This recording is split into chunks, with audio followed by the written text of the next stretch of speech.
बोलिए श्यावर रामचंद्र की जय। सम्मानीय आयोजक समिति, निर्णायक मंच, उपस्थित रामचरितमानस के मर्मज्ञ श्रोताओं, आप सभी के बीच जय बजरंग रामायण मंडल अपनी प्रस्तुति देने जा रही है। प्रसंग हमें जो प्राप्त है वह बाबा गोस्वामी तुलसीदास जी द्वारा रचित रामचरितमानस महाकाव्य के अयोध्याकांड दोहा क्रमांक 40 की 8वीं चौपाई है, जिस पर हम गीत के माध्यम से और व्याख्यान के माध्यम से प्रसंग का भाव समावेश करने जा रहे हैं। लीजिए आपके समक्ष नासिका स्वर से संगीतमय बांसुरी वादन।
श्यावती रामचंद्र की जय।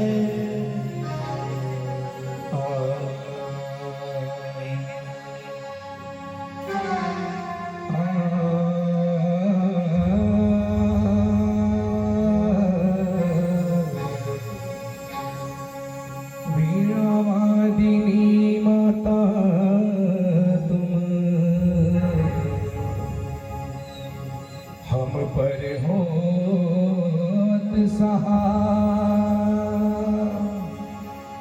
सारे जगत कल्याण हितै कारज देव बना जाए अयोध्या राजधानी में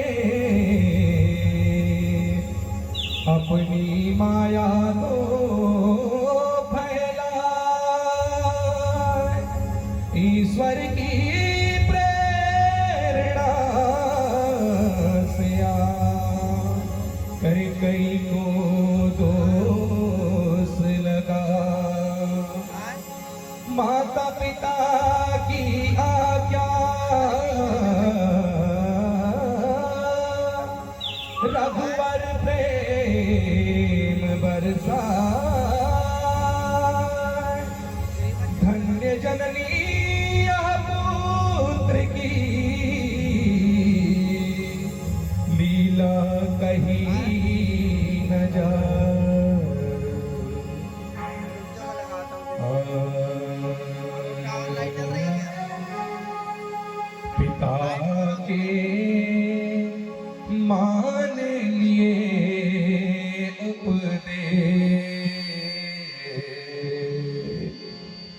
पिता के मान लिए उपदेश, पिता के मान लिए उपदेश, पिता के मान लिए उपदेश, पिता के मान लिए उपदेश।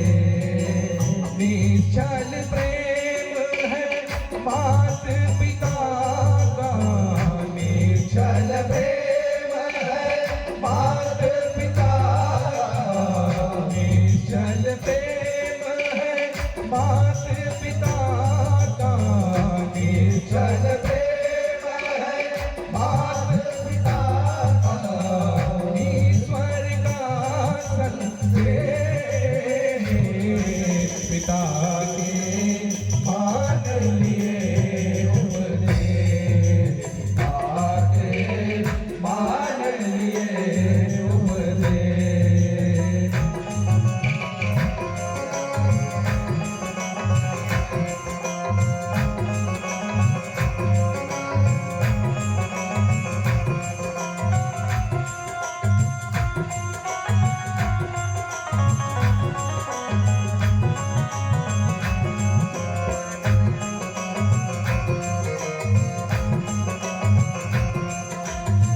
मात पिता की सेवा करते, वचनों में उनके प्रेम जो करते। माता पिता की सेवा करते, वचनों में उनके प्रेम जो करते। आज्ञाकारी पुत्र कहलाते, रघुकुल का वो धर्म बताते। आज्ञाकारी पुत्र कहलाते, रघुकुल का वो धर्म बताते।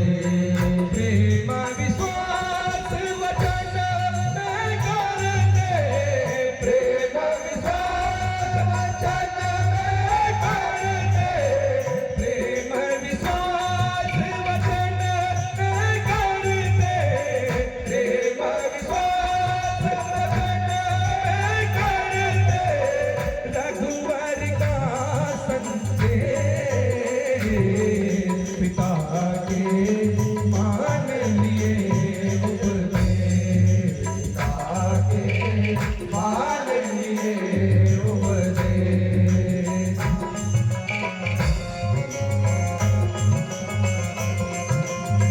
सुन जननी सोई सुत बड़ भागी, चोपी तुमारू वचन अनुरागी।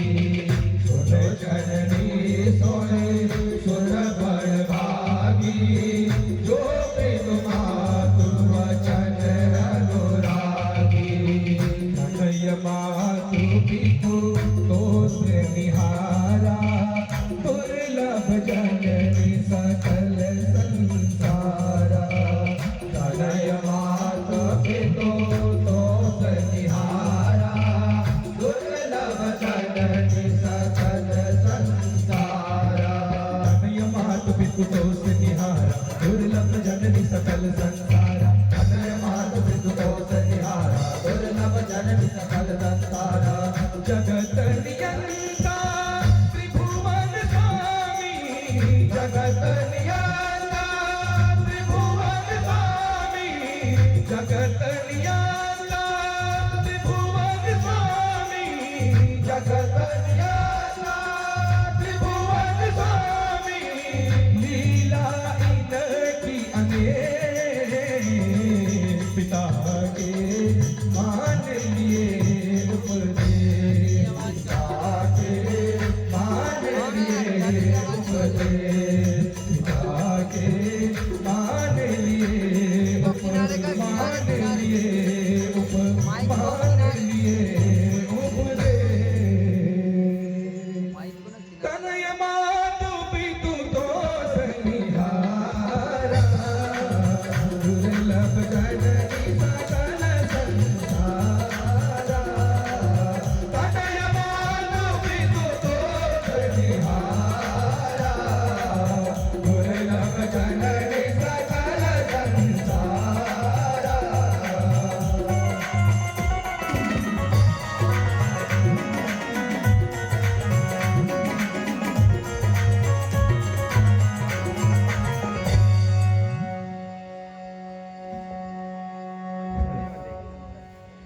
आइए हाँ अब ठीक है, अब आइए। प्रसंग की भाव की ओर ले चलते हैं।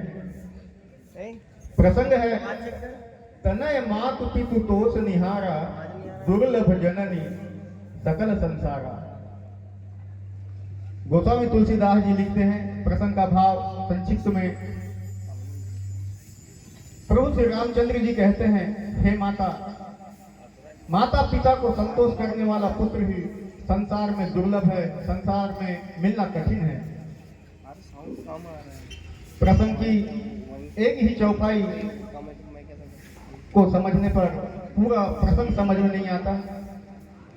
हम इसके ऊपर की भी चौपाई को थोड़ा समझने का प्रयास करेंगे। सुन जननी सोई सुत बड़ भागी, जो पितु मातु वचन अनुरागी। प्रभु श्री रामचंद्र जी कहते हैं, हे माता,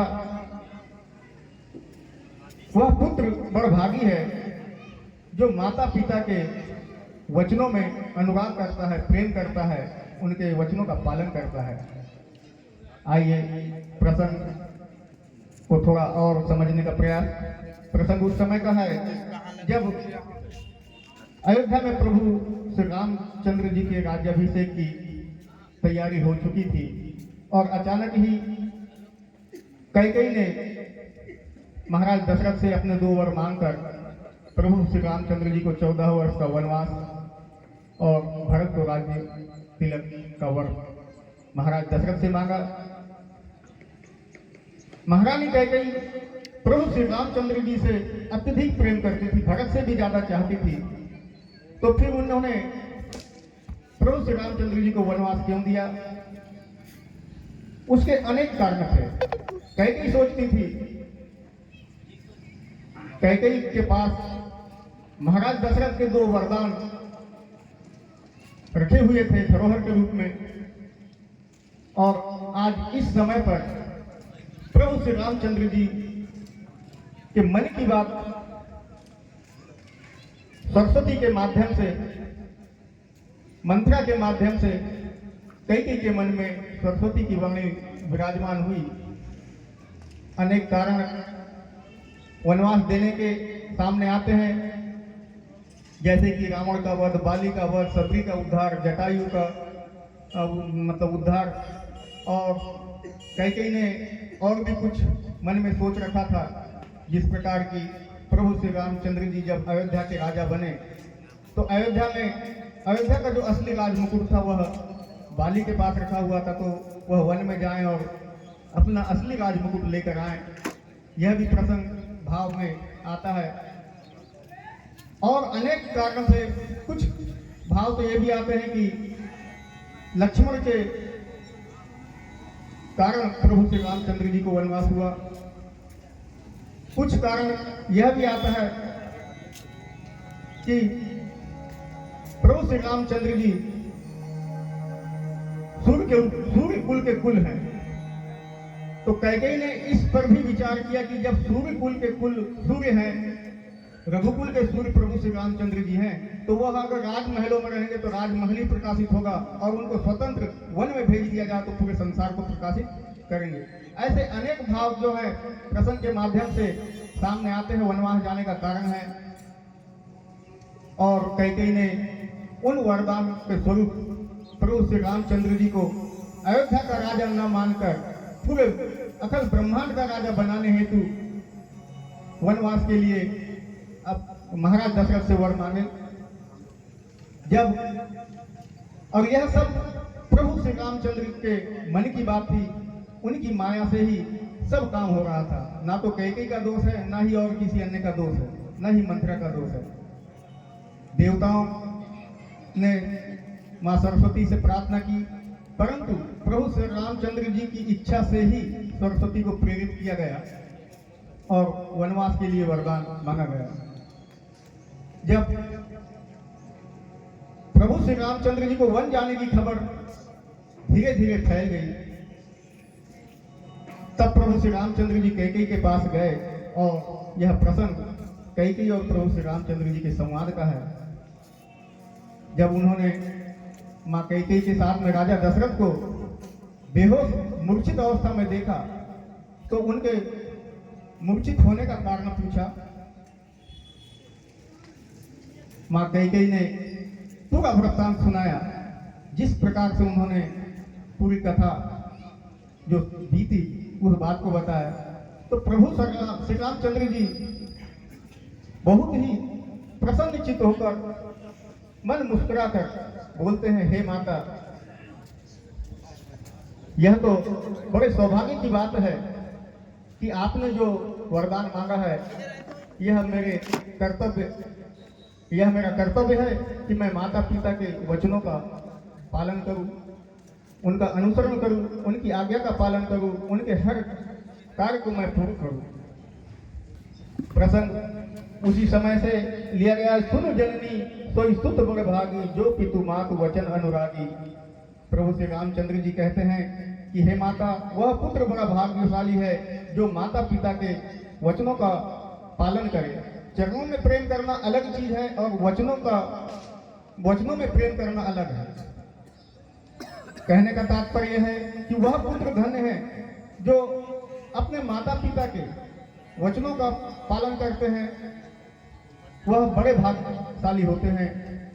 प्रभु श्री रामचंद्र जी आगे कहते हैं कि जो पुत्र पिता की आज्ञा का पालन करे, धर्म का पालन करे, वह भाग्यशाली होता है। और वह पुत्र जो पिता आज्ञा न दे और कुछ न कहे, फिर भी उनके मन की बात को जानने के लिए अभीष्ट कार्य को करता है, वह सबसे बड़ा भाग्यशाली होता है। इस प्रकार प्रभु श्री रामचंद्र जी माता कैकेयी से कहते हैं और उन वचनों को प्रसन्न चित्त होकर शिरोधार्य करते हैं। तनय मातु पितु तोष निहारा, दुर्लभ जननी सकल संसारा। आगे कहते हैं, हे माता, माता पिता को संतोष करने वाला पुत्र संसार में दुर्लभ है। अब माता पिता को संतोष करने वाला वह पुत्र जो माता और पिता दोनों के वचनों का पालन करे, उनकी आज्ञा का पालन करे, उनका पालन पोषण सही तरीके से करे, उनके नित्य पिता के प्रति माता के प्रति जो कर्म है उनको सुनिश्चित करे, ऐसा पुत्र सभी प्रकार से माता पिता की इच्छाओं को संतोषप्रद करने वाला पुत्र इस संसार में दुर्लभ है, संसार में मिलना कठिन है। इस प्रकार प्रभु श्री रामचंद्र जी माता कैकेयी से कहते हैं। आगे प्रभु श्री रामचंद्र जी कहते हैं कि मेरे तो धन्य भाग हैं कि मैं माता पिता की सेवा करने के लिए, चाहे मुझे जितना भी दुख सहना पड़े मैं सहन करूंगा, परंतु रघुकुल की जो रीति है, रघुकुल रीति सदा चली आई, प्राण जाए पर वचन न जाई, उस रीति को आन बान शान को मैं रखूंगा और ना ही पिता की कीर्ति को कलंक करने दूंगा। इसलिए मैं वन को जाऊंगा, अवश्य जाऊंगा। यह मन ही मन मुस्कुरा कर बोलने लगते हैं। यह प्रसंग आज के इस परिवेश में हमें क्या शिक्षा देता है, इस प्रसंग से क्या शिक्षा मिलती है, इसकी सार्थकता क्या है। निर्णायक मंच ने बहुत ही अच्छा प्रसंग दिया है कि यह प्रसंग से हमें क्या शिक्षा लेना चाहिए। मनोरंजन की दृष्टि से ही यहाँ बैठकर गाना गा लेना और भजन कर लेना एक अलग चीज है, परंतु कुछ प्रसंग ऐसे रखे जाते हैं जिनका अनुसरण हमारी जिंदगी में बहुत आवश्यक है। जिस प्रकार प्रभु श्री रामचंद्र जी ने अपने माता पिता के वचनों का पालन करने के लिए एक चाय दो तो कठिन वनवास को स्वीकार किया, उसी प्रकार आज इस प्रांगण से हमें शिक्षा लेनी चाहिए कि जिस प्रकार प्रभु ने अपने माता पिता की सेवा के लिए कठोर वनवास को स्वीकार किया है, तो हमें भी प्रभु के समान ही अपने माता पिता के लिए आचरण करना चाहिए। परंतु आज क्या होता है, प्रभु श्री रामचंद्र जी का नियम था कि प्रातः काल उठ के रघुनाथा, माता पिता गुरु नावनी माथा, परंतु आज उल्टा हो रहा है। कैसा उल्टा हो रहा है? मां नहीं मात पिता नहीं देवा, साधु से करवा वही सेवा। आज की संतान ना पिता के वचनों को मानते हैं, ना माता को मानते हैं, ना भाई को मानते हैं, ना ही गुरु को मानते हैं, ना ही उनका सम्मान करते हैं। उल्टा जो जन्म देने वाले माता पिता हैं उनको भी वृद्ध अवस्था में उन्हें वृद्ध आश्रम छोड़ देते हैं और अपने सुख के लिए वो अनेक प्रकार के कष्टों को देते हैं। आज इस प्रसंग के माध्यम से हमें यह शिक्षा ग्रहण करनी चाहिए कि जिस प्रकार प्रभु श्री रामचंद्र जी ने माता पिता के वचनों को माना है और उनके वचनों में अनुराग किया है, प्रेम किया है, उसी प्रकार हम अपने माता पिता, अपने गुरुजन, अपने भाई बंधु के सम्मान करें, उनका सम्मान पूर्वक आचरण करें, हम अपने कर्तव्य को पूरा करें, तभी हमारी इस प्रसंग से शिक्षा लेने की सार्थकता सिद्ध होती है। बोली सियावर रामचंद्र की जय।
बोलिए सियावर रामचंद्र की जय। प्रबल प्रेम के पाले पढ़कर प्रभु को नियम बदलते देखो, अपना मान लिए भक्तों को, भक्तों का मानना टलते देखो। न जाने कौन से गुड़ पर, न जाने कौन से गुड़ पर दया निधि रीझ जाते हैं। न जाने कौन से गुड़ पर दया निधि रीझ जाते हैं। न जाने कौन से गुड़ पर दया निधि रीझ जाते हैं। न जाने कौन से गुड़ पर दया निधि रीझ जाते हैं। न जाने कौन से गुड़ पर दया निधि रीझ जाते हैं। न जाने कौन से गुड़ पर दया निधि रीझ जाते हैं। यही सब भक्त कहते हैं।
सबरी